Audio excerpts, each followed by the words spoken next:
Fight on, family. Preston's Paradise here. And just last night, we got some news regarding the DJ Wingfield eligibility situation.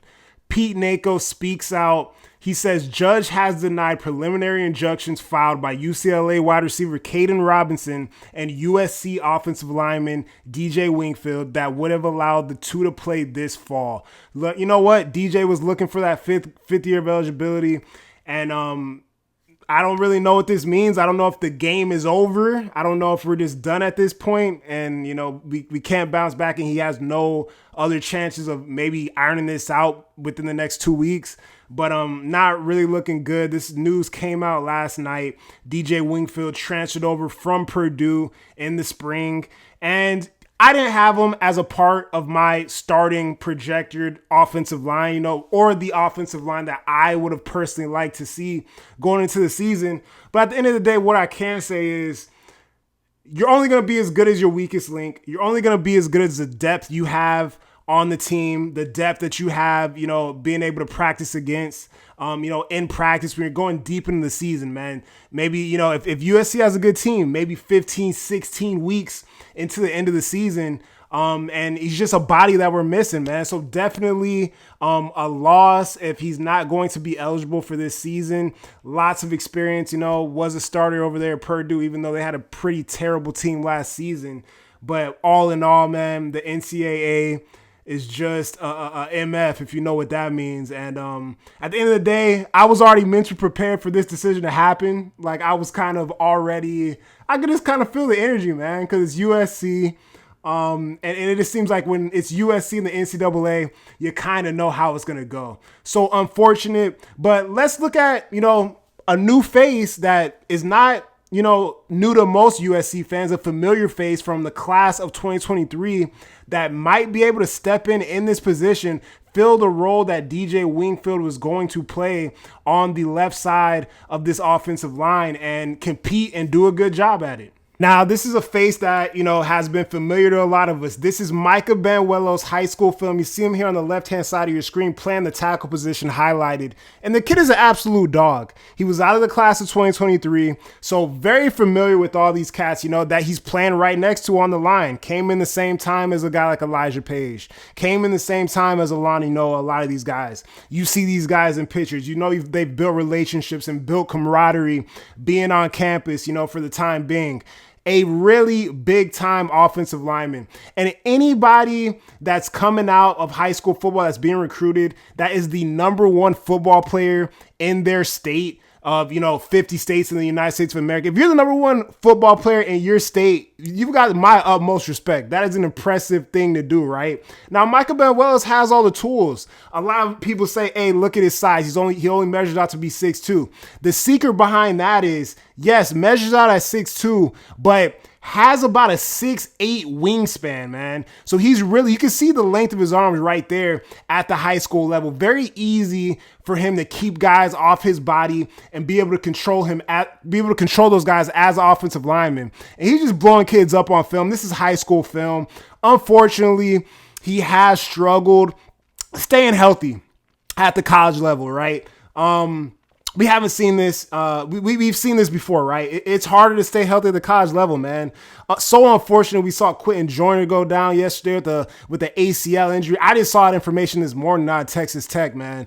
It is hard to stay healthy when you're practicing as hard as you can. You're competing. You're lifting heavier than you ever lifted in your life, man. And you're competing for jobs and spots on these collegiate rosters. So now he seems to be healthy.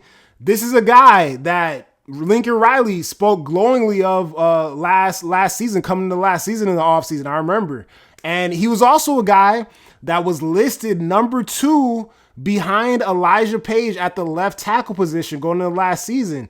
And that was kind of a question mark at that point. And then, you know, some information came out. This kid has some crazy wingspan, and he's doing a great job in camp. So I'm confident, man. Like, I don't have the mentality of, you know, to feel sorry for ourselves or to feel sorry for myself. It's next man up. And like I said, man, you're only going to be a good team is if your #2 guys and #3 guys can compete like #1 guys. So I'm very excited, man. If Micha is the guy I'm fully behind it. He's a dog, and he's going to get after people on the offensive line. All right, now this is a screenshot from a video that I put out about a month ago about what offensive line I would like to see going into the season. You got Elijah Page, the left tackle, Tobias Raymond at the left guard because he saw snaps there last season, Jean-Ray Reed at the center, Alani Noah at the right guard, and Justin Taunu at the right tackle position. I thought this offensive line looked pretty good, but let's see where the coaches are going. You know, all the chirps and the news out of practice. Also with this DJ Wingfield situation, where it seems like Micha Benuelos could fit into this offensive line, and what we're probably going to see week 1 of the season against Missouri State. All right, so at this point, it looks like this is going to be the projected offensive line. This is just Preston. I could be wrong, you know, other people may have intel or whatever, but I think this is what we're looking at right now, especially when you get this DJ Wingfield information coming out last night. Seems like you're going to have Elijah Page, the left tackle. Seems like you got Micha at the left guard, Jean-Ray Reed at center. Even the right guard situation, it seems like there seems to be a bit of a battle between Alani Noah and a walk-on offensive lineman. And then Tobias Raymond at the right tackle position. Now, battle at the right guard. There may even be a battle at the left tackle, but Micha seems to have a lot of momentum right now, and I think that's really his job to lose currently, especially with this DJ Wingfield situation going down. But I like these 5, man. I'm rocking with these 5. This is class of 23 at its finest, right? A lot of camaraderie, a lot of familiarity. We talk about these 4 cats right here. And, you know, Jean-Ray Reed is the newer piece, right? Transferring over from Syracuse, you know, the experience, you know, elder statesman along this line, you know, bringing everybody together, bringing the glue of these guys together, making the calls and, you know, bringing that experience to these guys. But I'm not mad at this, man. All these guys are elite football players.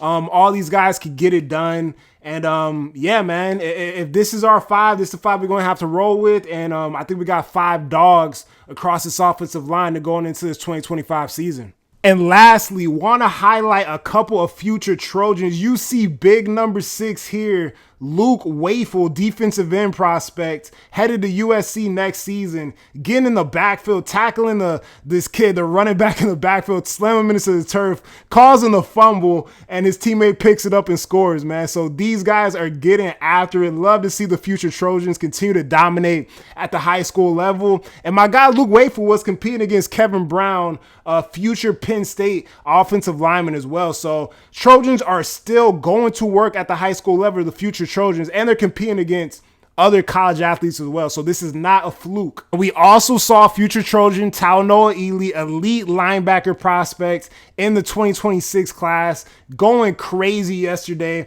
against future Michigan offensive tackle commit Malachi Lee, who I've talked about on this channel before a lot. You know, got around him, got a sack, made a couple plays in this game that are really spectacular. But, man, can't wait to get these guys on campus. Absolute dogs coming over there from the right side, getting them.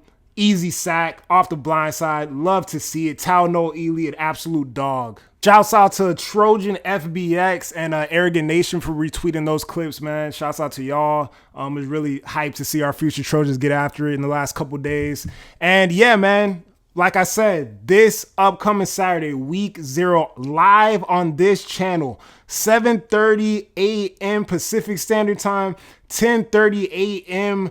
Eastern Standard Time. You got pre-games with Paulie and Preston. You got pre-games with Preston and Paulie. We're going to go crazy. We got a bunch of fun segments, and we have a giveaway. I'm going to be giving away a ticket to the first USC game this season live at the end of our first show. So tune in, be there or be square. I know it's going to be a lot of stuff going on. I know if you're actually tailgating, if you're outside, maybe tune in on your phone, right? Get right. Throw a couple beers back. Get on the grill. Have us up propped up on your phone on a tripod or something like that. Just tap in, man. We're going to be having good conversation. We're going to be talking about USC football as well as everything going on in the college football landscape to start the season. So it's going to be a good time. So tap in with us. It's going to be a fun time. And we will be giving away this ticket, section 116, row 36, this ticket to the first USC game.